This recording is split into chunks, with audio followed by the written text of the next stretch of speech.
तुला प्रिय होऊयात नवं नाही ते समान विष्णू आपण स्वतःच विष्णू स्वरूप होऊ. इतकं एकादशीचं महात्म्य आहे. मला वाटतं आपल्या प्रत्येकाला विष्णू स्वरूप करण्याकरता, आपल्या प्रत्येकालाच परमात्मा स्वरूप करण्याकरता बाबांनी ही सुंदर परंपरा एकादशीची आपल्याला घालून दिली. पहा, विठ्ठल विठ्ठल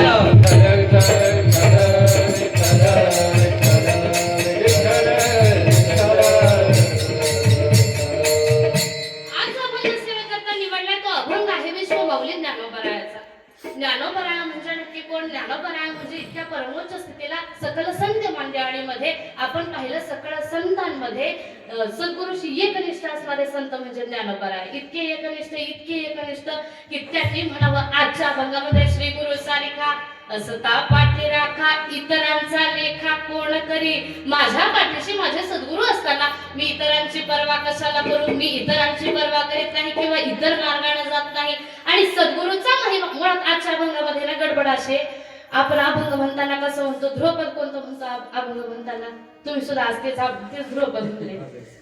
राजयाची कांता काय भीक माग आपण म्हणताना ते हरिपाठामध्ये रंग येण्याकरता आता पद्धती जशी की ध्रुपद मग आपल्याला जे गोड वाटल, ऐकायला जे गोड वाटल आपण ते म्हणतो. पण कीर्तनकाराच्या दृष्टीनं जर कीर्तनाला अभंग सोडवायला घ्यायचा असेल, चिंतनाकरता घ्यायचा असेल, तर अभंगामध्ये जे महत्वाचं आहे, ज्यामध्ये सिद्धांत सांगितलाय ते ध्रुपद घ्यावं. आणि आजच्या अभंगामध्ये पहिल्या चरणामध्ये सिद्धांत दिलाय श्री गुरु सारिखा असता पाठी राखा, इतरांचा लेखा कोण करेल. पुढच्या 2 चरणांमध्ये दृष्टांत दिले.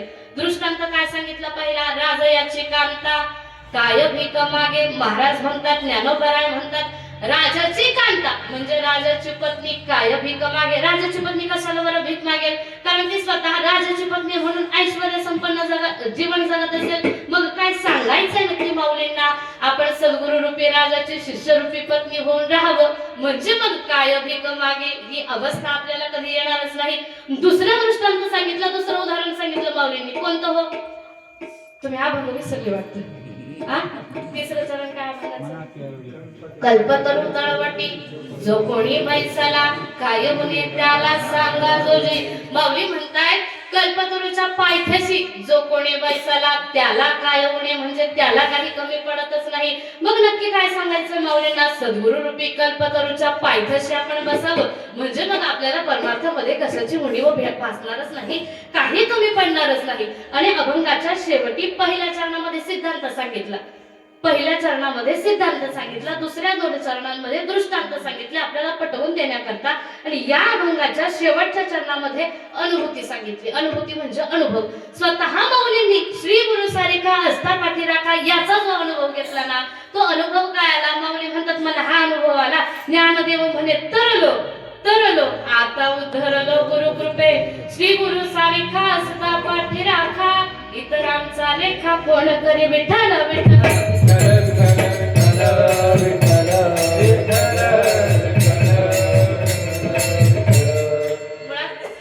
आपण जन्माला आल्यापासून आपण म्हणतो कितीतरी गुरु आपल्याला भेटतात. जन्माला आल्यानंतर बाळाचे पहिले गुरु जर कोण असेल तर ते आई, नंतर आपले वडील, आपलं कुटुंब हळूहळू आपल्याला काहीतरी शिकवतं, काहीतरी मार्ग दाखवतं. आपण सहजपणे त्यांना काय म्हणतो? आई ही पहिली बाळाची किंवा मनुष्याची पहिली गुरु कोण आहे? आई. पहिले गुरु कोण आहे? वडील आहे. पहिले गुरु कोण आहे? कुटुंबातलं कोणी एखादी आजी असेल, बाबा असेल किंवा कुटुंबातलं कोणी एखादं मोठं असेल. आपण किंवा शाळेमध्ये टाकल्यानंतर आपण म्हणतो, शिक्षकांना सुद्धा काय म्हणतो? गुरु. मुळात गुरु या अनुषंगाने कितीतरी शब्द आपल्या संत वाङ्मयामध्ये आपल्याला पाहायला मिळतील. पहा, गुरु, सद्गुरु, जगद्गुरु आणि आजच्या अभंगामध्ये वापरलाय तो शब्द म्हणजे श्री गुरु. मुळात हे सगळे शब्द आपल्याला सारखे वाटत असले ना, तर यांचा अर्थ सारखा नाही. यांचा अर्थ सारखा नाही. गुरु म्हणजे केवळ ते गुरु, त्यांना गुरु म्हणावं जे कोणता तरी मार्ग आपल्याला दाखवतात. मग जन्मापासून तर मृत्यूपर्यंतचा जो प्रवास आहे, त्या प्रवासाच्या वाटेवर चालताना ज्यानं आपल्याला मार्ग दाखवला त्याला म्हणावं गुरु. आणि सद्गुरु कोणाला म्हणावं बरं? सद्गुरु कोणाला म्हणावं? गुरु सद्गुरु वेगवेगळे बरं. सद्गुरु कोणाला म्हणावं? जे सच्चित आनंद स्वरूप असणाऱ्या, जे सत स्वरूप असणाऱ्या परमात्म्याची ओळख करून देतात त्यांना म्हणावं सद्गुरु. तिसऱ्या क्रमांकाचा शब्द आहे आपण जो गुरु करता वापरतो तो म्हणजे जगद्गुरु. कृष्ण वंदे जगद्गुरु या अखिल विश्वामध्ये सगळ्यात पहिले जगद्गुरु झाले तर श्री कृष्ण परमात्मा. दुसरं पहा, आद्य गुरु श्री शंकराचार्यांना म्हटलं गेलं जगद्गुरु. संत मांदियाळीमध्ये जगद्गुरु तुकोबाराय. अगदी अलीकडच्या काळात जगद्गुरु राष्ट्रसंत श्री जनार्दन स्वामी महाराज या सकल संतांना जगद्गुरु म्हटलं गेलं. का? कारण ते अखिल जगतासाठी गुरुस्थानी ठरले. श्री कृष्ण परमात्मा जगद्गुरु तुकोबाराय अखिल विश्वासाठी गुरुस्थानावरती ठरले, म्हणून त्यांच्या कथा शब्द कोणता वापरला? हो, जगद्गुरु. आणि आजच्या अभंगामध्ये शब्द काय वापरलाय? श्री गुरु. मुळात माऊलींनी सगळे शब्द बाजूला ठेवले. गुरु बाजूला ठेवले, सद्गुरु ही बाजूला ठेवले आणि जगद्गुरु बाजूला ठेवले. नाव काय घेतलं? श्री गुरु निवृत्तीनाथ दादांच्या विषयी बोलताना, त्यांच्या विषयी महिमा वर्णन करताना काय म्हटले? श्री गुरु सारिखा असता पाठे राखा. श्री गुरु सांगायचं मला का? श्री हा शब्द आपण त्याच्याकरिता वापरतो जो परमोच्च अवस्थेला पोहोचलो नव्हे, जो परमात्मा स्वरूप झाला. किंवा सोपं सांगू का तुम्हाला? श्री श्री ह्या शब्दाची आपण फोड जर केली तर शी अधिक री म्हणजे बरोबर श्री. शी म्हणजे शिव आणि री म्हणजे आदिशक्ती माता पार्वती आदी माया. शिव आणि शक्ती हे दोनही ज्यांच्या चरणापाशी नांदतात, ज्यांच्या चरणापाशी खेळतात, ज्यांच्या चरणापाशी आहेत, ते चरण म्हणजे श्री गुरु. आणि त्यांच्याकरिता म्हणून आजच्या अभंगामध्ये शब्द वापरला श्री गुरु सारिखा असता पाठी राखा. मुळात एक सांगू का? आपण आज ज्यांच्या दरबारामध्ये बसलोत ना, ते भगवान श्री दत्तात्रय, त्यांचं अख्खं जीवन चरित्र आपण पाहिलं तर भगवान श्री दत्तात्रयाने असं म्हणतात 24 गुरु केले. तुम्हाला मान्य आहे ना? किती गुरु केले? जो जो म्या याचा घेतला गुण तो तो म्या तया गुरु केला.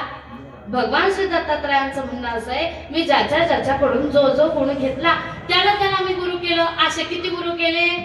24 गुरु. पण असे जरी ज्यानं ज्याच्याकडून शिकले त्याला जरी गुरुस्थानी मानला असं, त्याला जरी गुरु मानला असलं तरी मात्र भगवान श्री दत्तात्रयांचे एकमेव गुरु होते ज्यांनी त्यांचा उद्धार करविला. ते गुरु म्हणजे महर्षी अत्री ऋषी. आपण आपली संप्रदायाची मालिका वाचली तर तिसऱ्या क्रमांकाला आपल्या आनंद संप्रदायामध्ये तिसऱ्या क्रमांकाचे सद्गुरू आहेत, गुरु आहेत अत्री ऋषी. ते भगवान श्री दत्तात्रयांनी सांगितलं, मला सांगायचंय नक्की काय? आपण जीवनामध्ये कितीही लोकांना गुरु मानू, कितीही जणांना आपलं मार्गदर्शक मानू, पण या अखिल विश्वातून, या संसाररूपी भवसागरातून तारून येणारे, उद्धारून येणारे एकच सद्गुरू असतात. त्या सद्गुरूशी आपण इतकं एकनिष्ठ असावं, इतकं एकनिष्ठ असावं की माझ्या सद्गुरूपेक्षा श्रेष्ठ दुसरं कोणी नाहीच, इतकी श्रेष्ठ भावना आपल्या सद्गुरूंविषयी असावी. तीच श्रेष्ठ भावना त्यानं करायची निवृत्तीनाथ दादांच्या विषयी. आणि म्हणून सगळ्यात पहा, या अखिल विश्वामधून